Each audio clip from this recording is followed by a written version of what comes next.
ils organisaient leurs fraudes électorales.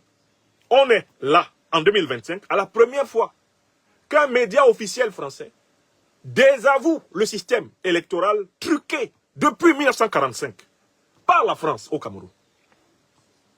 Un double jeu extraordinaire qui ne doit pas échapper à l'intelligence des Camerounais.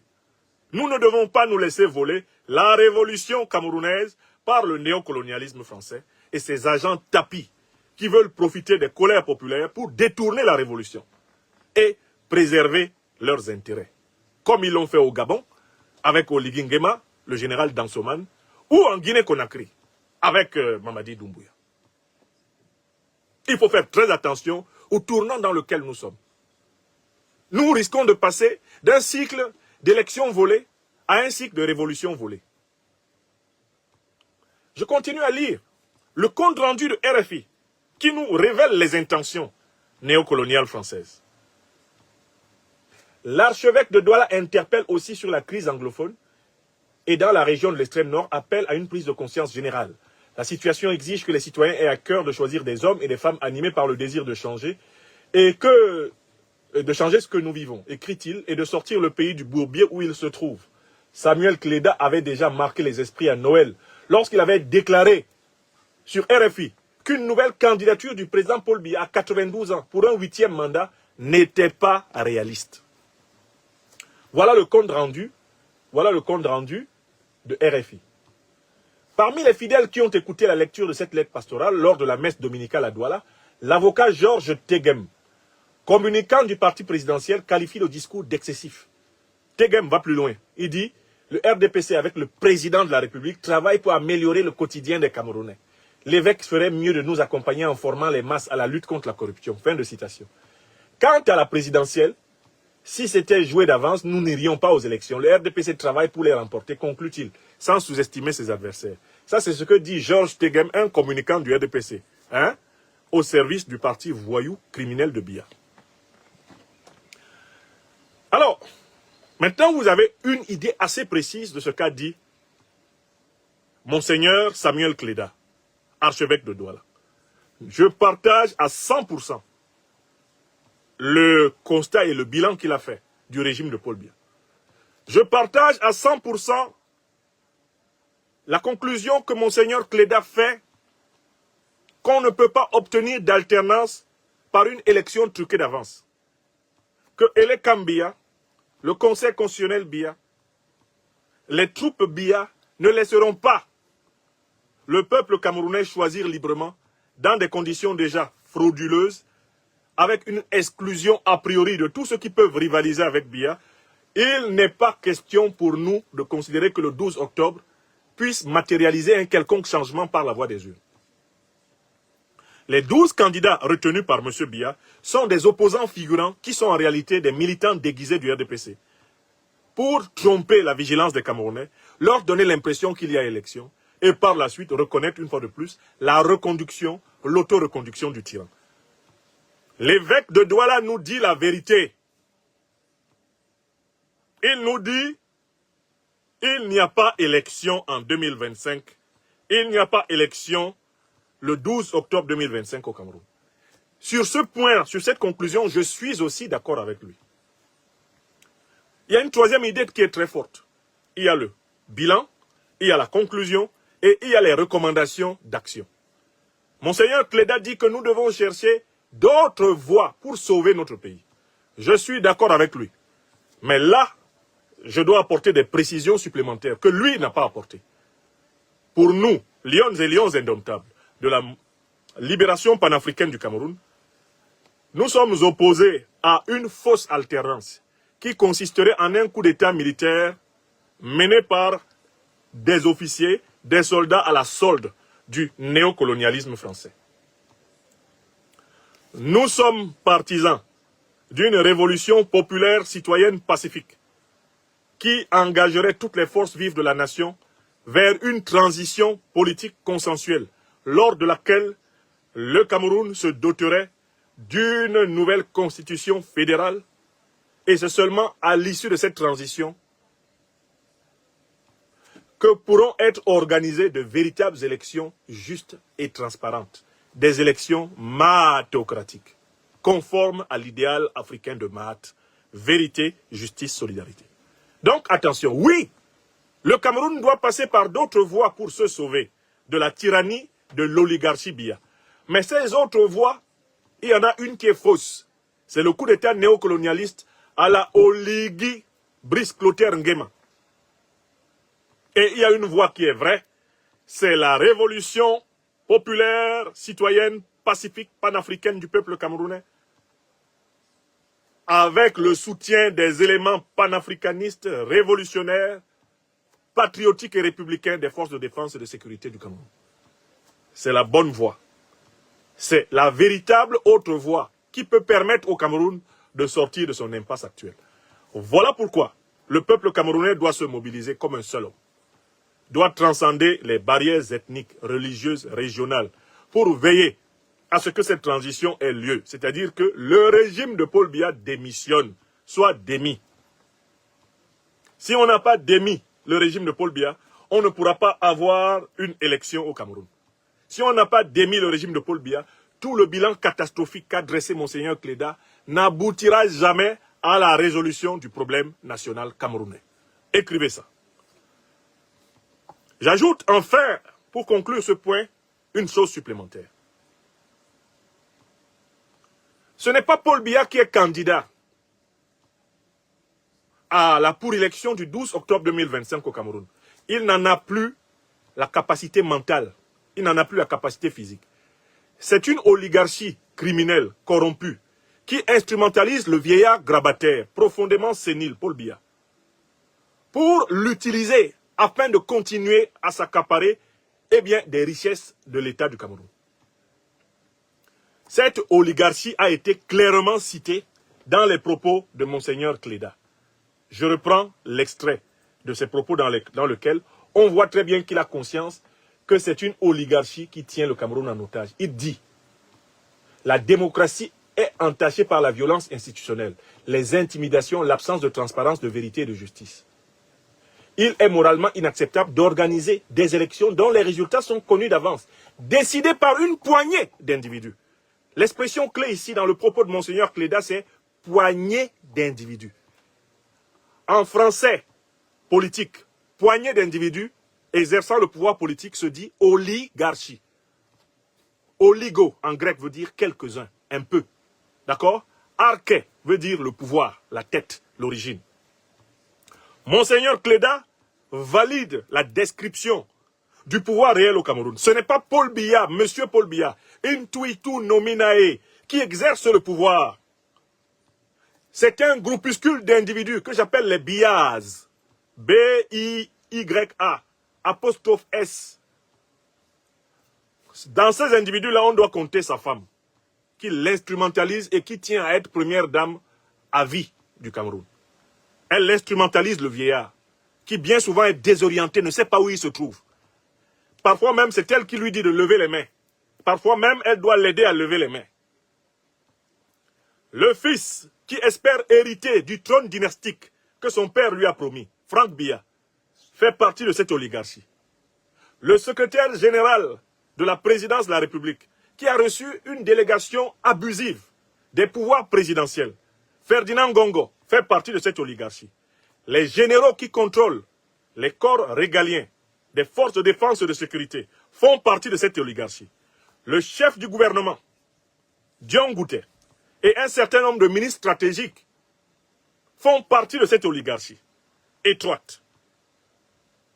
Un certain nombre de directeurs d'entreprises parapubliques qui rendent directement compte, comme pour ce qui est du domaine minier ou du domaine pétrolier, à la présidence de la République, font partie de cette oligarchie. Font partie de cette oligarchie les services secrets au sens étroit et les mercenaires étrangers qui assurent la sécurité du tyran. Quand Monseigneur Cléda dit une poignée d'individus, il parle de l'oligarchie qui utilise le vieillard sénile, grabataire, incapable, largement inconscient, une très grande partie de la journée, Paul Biya, qui l'utilise comme une mascotte, comme une marionnette, pour continuer à capturer, à piller allègrement l'État du Cameroun et à protéger leurs arrières, car ils ont peur qu'un changement politique se traduisent par l'application de la justice contre eux. Voilà les faits. Et ce sont ceux-là qui veulent imposer une succession dynastique à la tête du Cameroun et qui sont doublement menacés. D'un côté par le peuple camerounais, qui doit se battre pour se libérer, et de l'autre côté par leurs parrains d'antan, les néocolonialistes français, qui ont bien compris qu'ils ne font même plus l'affaire.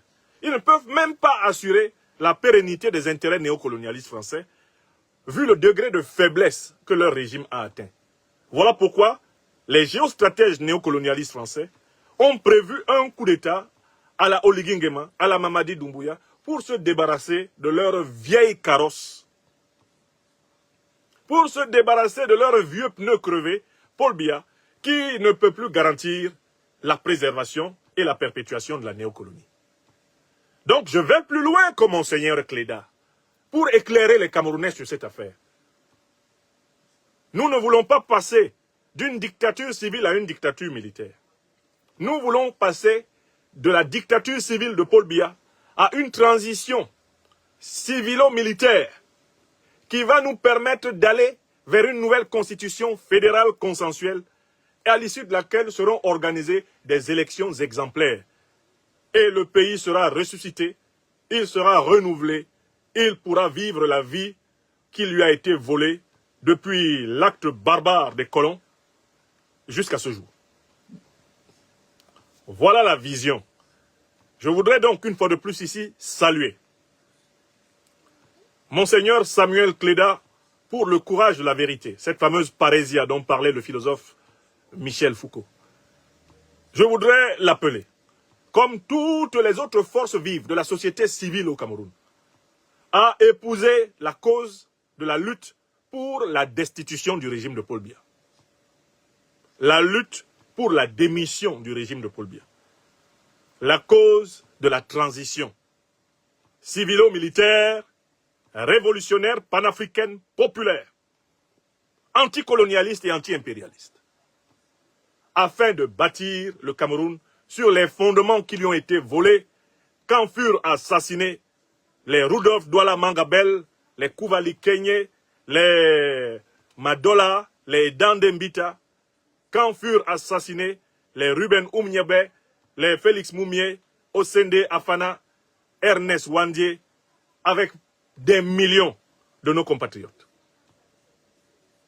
Enfin, je précise que le semblant d'embellie diplomatique que simulent les flatteries du président Macron à propos de la guerre génocidaire menée par l'armée française au Cameroun sont en réalité un leurre qui cache les véritables intentions du néocolonialisme.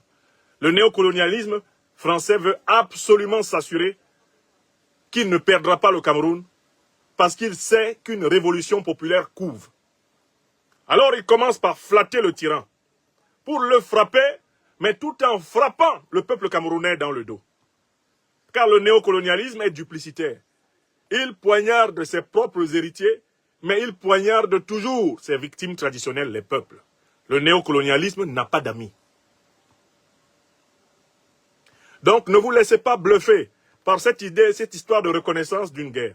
Et cette notion de reconnaissance d'une guerre n'a aucune valeur si elle n'est pas accompagnée d'un changement de la politique néocolonialiste de la France au Cameroun et en Afrique en général, changement qui passe par le retrait total des troupes visibles et invisibles françaises du sol africain, changement qui passe par le retrait total de la monnaie néocoloniale du franc CFA du sol africain, changement qui passe par la fin de l'ingérence française dans les processus politiques en Afrique, changement qui passe par la fin de la répression culturelle menée par la guerre informationnelle française contre les Africains qui revendiquent simplement les droits souverains des peuples africains. Même pas un désir de domination sur la France, mais les droits souverains des peuples africains. Tant qu'on n'a pas engagé les procès des crimes de guerre, des crimes contre l'humanité, des génocides qui ont été commis, des déportations, des exterminations qui ont été commis par l'armée coloniale française en Afrique en général, au Cameroun en particulier, les propos du président français sont d'aucune valeur à propos de cette tragédie. Nous n'avons pas attendu la commission de Mme Karine Ramondi pour savoir ce qui se passait au Cameroun. En 2011 déjà, je vais là, j'ai sorti un grand livre. En 2011 déjà, je participais en première ligne aux conférences dédicaces avec les auteurs même de ce livre, de cette magnifique somme qui est 1000 fois plus intéressante que le rapport de la commission Ramondi. C'est un livre publié par Thomas Deltombe, Manuel Domergue, Jacob Tatitsa. Le titre est Cameroun, une guerre cachée aux origines de la France-Afrique entre 1948 et 1971. Ce livre-ci documente déjà le génocide du peuple camerounais par l'armée française. On n'a pas eu besoin de M. Macron pour le savoir. Et nous avions lu Richard Joseph, qui a écrit sur le mouvement nationaliste camerounais. Nous avons lu Angèle Bervin. Nous avons lu Abel Eyinga, Introduction à la politique camerounaise. Nous avons lu les premières recherches de l'historien Achille Mbembe sur le massacre du peuple camerounais par l'armée française. Nous n'avons pas eu besoin de la commission Ramondi pour savoir que l'armée française a perpétré un génocide, des déportations, des exterminations, des crimes de guerre, des crimes contre l'humanité au Cameroun. Les procès doivent être ouverts en France. Ils doivent être ouverts au Cameroun. On doit condamner les coupables. On doit évaluer les réparations. Et elles doivent être traduites en espèces sonnantes et trébuchantes. Il est hors de question que cette affaire-là, ce soit un arrangement entre amis. Alors que l'Allemagne a continué à payer ses réparations à la France jusqu'en 2010 pour les guerres qu'elle lui a infligées, il faut que la France paye pour les guerres qu'elle a infligées aux Africains. Si l'Allemagne paye la France pour les guerres qu'elle a infligées à la France, il faut que la France paye l'Afrique pour les guerres qu'elle a infligées à l'Afrique. Et ce ne sera que justice, ce n'est pas de la haine. Dire cela, ce n'est pas promouvoir la haine, c'est promouvoir la vérité, la justice. Donc, ne vous laissez pas distraire par cette campagne de charme, selon laquelle le président français aurait reconnu la guerre de la France au Cameroun. Monsieur Fillon, en visite au Cameroun dans les années 2005, 2006, 2007, avait ouvertement nié, alors même que les archives françaises étaient déjà ouvertes, alors même que l'historiographie française comportait déjà de nombreuses recherches établissant le génocide français au Cameroun. Il le niait. Maintenant, M. Macron le reconnaît parce que, croit-il, cela permettrait par une entourloupe de sauvegarder les intérêts néocolonialistes à travers l'Afrique. Ça ne va pas se passer comme ça. Ça va se passer au tribunal. Ça va se passer par des procès. Comme on a fait des procès pour les nazis, il faut faire des procès pour les crimes coloniaux. Ça va se passer par des condamnations individuelles, des condamnations interétatiques, et ça va se passer par des ardoises, des factures qui sont adressées et qui doivent être payées sous peine de rupture des relations diplomatiques. Écrivez ça. Si le mouvement des lions et lions indomptables de la libération panafricaine du Cameroun devait exercer le pouvoir au Cameroun, nous nous engageons pour ce programme de vérité, justice, solidarité envers les héros et martyrs de la libération du Cameroun. Il est hors de question de les passer par perte et profit. On doit juger l'affaire. On doit condamner les coupables. Et on doit exiger les réparations au nom du principe de la continuité des États. C'est sur cette base qu'un renouvellement de la relation franco-camerounaise, franco-africaine sera possible. Écrivez ça. En attendant, bravo à Monseigneur Samuel Cléda. Peuple camerounais, nous avons en lui un prélat dont la voix peut compter, dont la voix peut peser dans la période difficile que nous traversons. Soyons solidaires de sa parole. Répandons sa lettre pastorale. Expliquons sa lettre pastorale. Bien que l'Église ait pendant longtemps joué un rôle nocif pour l'aliénation de l'Afrique, nous devons saluer le courage de ces prélats qui se lèvent et qui ne se contentent pas d'acculturer les Africains, mais qui les inculturent, c'est-à-dire qui les reconnaissent comme sujets divins à part entière et non pas entièrement à part. Donc, comme M. Macron et les héritiers du système néocolonial qui sont au pouvoir au Cameroun se le tiennent pour dire, nous ne comptons pas sur eux pour que le Cameroun change. Nous ne comptons ni sur la dictature, ni sur le néocolonialisme. Nous comptons sur le peuple camerounais. Et nous sommes amplement documentés sur les crimes du colonialisme. Regardez par exemple ce livre-là, le livre noir du colonialisme, auquel a participé un certain Pape Ndiaye, qui par la suite a été utilisé pour me persécuter en France, parce que je défendais les thèses qu'il a défendues dans ce livre. Nous n'avons pas eu besoin de la commission Ramondi pour savoir ce que la France, l'armée française, j'entends par là, l'armée coloniale, avait fait au Cameroun. Que cela soit clair, on ne va pas nous tromper. Mes chers amis, j'ai été suffisamment explicite dans ce premier sujet de cette émission pour que l'Afrique apprenne de la situation camerounaise et que rien ne vous surprenne. J'appelle les Africaines et les Africains du monde entier à nous aider à libérer le Cameroun. Soutenez-nous comme nous soutenons tous les autres peuples qui luttent contre les dictatures, contre le néocolonialisme et l'impérialisme. Et ce ne sera que justice. Je vous remercie infiniment. Nous allons aborder à présent le second sujet. Le second sujet de cette conférence nous conduit au Sénégal. Au Sénégal. Hein? Nous disons au Sénégal.